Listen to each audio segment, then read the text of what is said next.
Good evening. I would like to make a response video to Cheza Main. Let me spell his YouTube channel. Chezzamaine. And the bodybuilding video is titled Bodybuilding Ain't For Everyone. And basically, there's something he should have said, man. He should have said this. He should have been encouraging people to not compete in bodybuilding. And that's why I'm here to say, to basically to fill in what he missed. What I feel he missed, because he should have said this. He should have told people not to get involved in bodybuilding. Because the one thing I've got to say, right, is just because you've got great talent or great genetics for something, like you've got great genetics for strength, for example, you can get strong really easily. Okay, let him get involved in a strongman competition or powerlifting competition. These competitions at the elite level cause wear and tear on your joints. You see what people don't understand. It's not worth it. And even Eddie Hall talked about when he deadlifted that 500 kilograms that he's probably took about 20 years off his life. And this is what I'm talking about. The people that the smart ones, they're evil because they're making requirements that are unhealthy. That's why they're evil. They are evil. Like, for example, Ben and Joe Weider. I know a little bit about bodybuilding. Like, I'm sure they're like the founders or something. But these guys are evil. Like Vince McMahon, the guys. To me, I mean, it didn't really seem like he's bothered about these three people, Ben, Joe, and Vince McMahon. It didn't really seem like these three people are bothered about their health, about not their own health, I mean their athletes' health, because if they were bothered about the athletes' health, they would not be allowing. For number one, let me talk about Ben and Joe Weider. They would, if they were still alive. I don't know if they're still alive now, but whoever's running bodybuilding with the judging and all that, they wouldn't allow the bodybuilding competitors to get as lean as they are. It's simple as that. It wouldn't be a requirement, because if you know a thing or two about bodybuilding, you would know that to get that lean, and the funny thing is, I'm not even going to go into that, but to get that lean, you have to be unhealthy. There's no way around it. You have to be unhealthy. That's number one, right? And, bodybuilding causes eating disorders. That's competitively, this we're talking about. That's number two. That's just to name a few, and that's just without the drugs, That's just without the. I mean, to get that lean, even with natural bodybuilding, like I was getting involved in, you have to increase your risk of cardiovascular disease, because you've got very little fat on you. That's dangerous, This is what I'm talking about. This is what these guys don't tell you. You get involved in bodybuilding competitions. This is what Carter forgot to tell you. That's what he talked about. He was getting ready for a show. It's traumatizing. It's absolutely traumatizing to the mind. Trust me, if anyone's ever done a bodybuilding show and got in shape, you'll know. You never forget that. That stays in your mind, because it's traumatizing.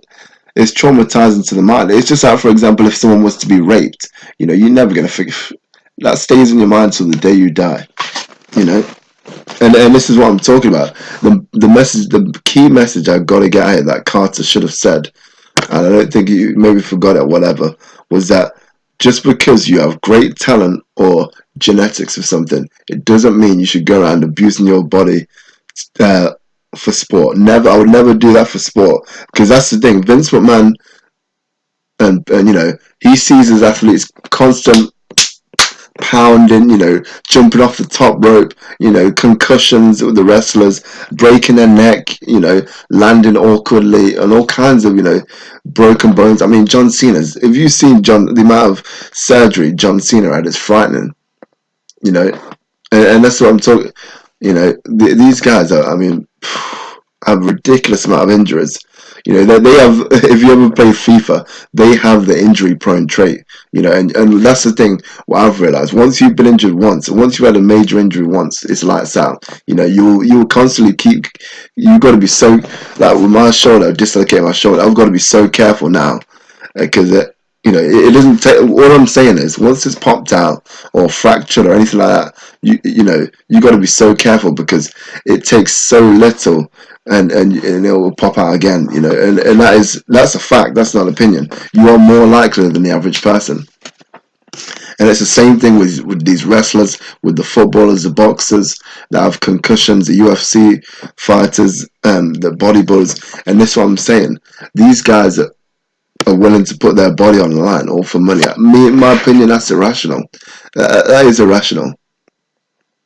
You know, and it's even worse for the bodybuilders because they're getting paid peanuts. You know what I mean? It's even worse. That's what I'm saying. He talks about if I had the right genes, I would be I'd be top amateur or this and that. You got to understand. There's also thousands and, you know, so many people out there with great genetics as well, you know, doing bodybuilding. And what you need to understand is a lot of politics involved. So, you know, definitely I don't regret doing bodybuilding, you know, because it was an enjoyable experience, and but while it lasted, you know, I'm still doing that. But I mean, he says bodybuilding is not just going to the gym lifting weights, but if you actually think about it, by the definition, if you actually think about it, bodybuilding, you know, is that, I mean, anybody that goes to the gym lifting weights, eating right, you know, looking to anyone building muscle is a bodybuilder by the definition, you know. But I know what he means. He's talking about it competitively, but still, by the definition, it's called a bodybuilder. You know, anybody that goes to the gym and lift weights. But yeah, that's the main message I wanted to get out there, was that just because you got good genetics, I got to repeat this again. Just because you got great genetics, that's not a good enough reason. You know, I could understand. You know, taking all that gear, you know, lifting all those heavy weights that Ronnie. I mean, look at Ronnie Coleman. You know, the guy talked about he would do it all over again. You know, so I'm saying this is what happens when the drugs just takes over your brain. He's gone into a bit of a retard mentality. You know, because this is what I'm saying. Just because, you know, you can't just do. It's a stupid mindset. You know, I tell you, if I had great genetics, I would have done all this. I would have been the best. I'd have been that. Look, yeah, you'd have been like another Ronnie Coleman. You've been doing all these drugs, and then like you got nothing to. He's got nothing to show for it, really. You know, his body's fucked. Ronnie Coleman's body is absolutely destroyed. Okay, you know, and you know, Dallas McCarver again. You know, the guy was what, 26.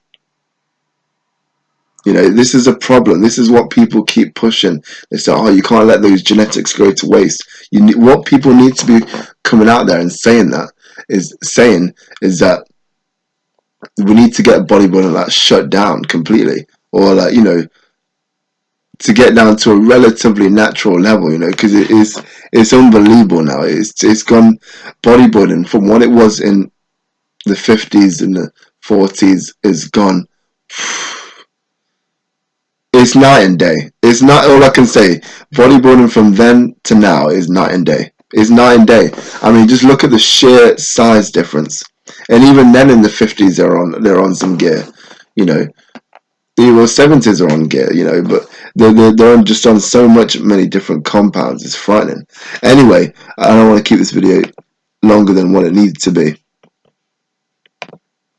The take-home messages, just because you're good at, let's say for example, if you're good at boxing, I hate boxing, I'm not into boxing, but if you're good at boxing, I wouldn't even recommend turning pro. I mean, look, these guys have, I mean, look, what, just for money? Nah, not, it's not a justified, you can't do it just for money, man. You know, anyway, you can't. Yeah, I don't want this to go over 9:30. You can't do it just for money. That's ridiculous. But anyway, let's cut this out. The message I want to say is done.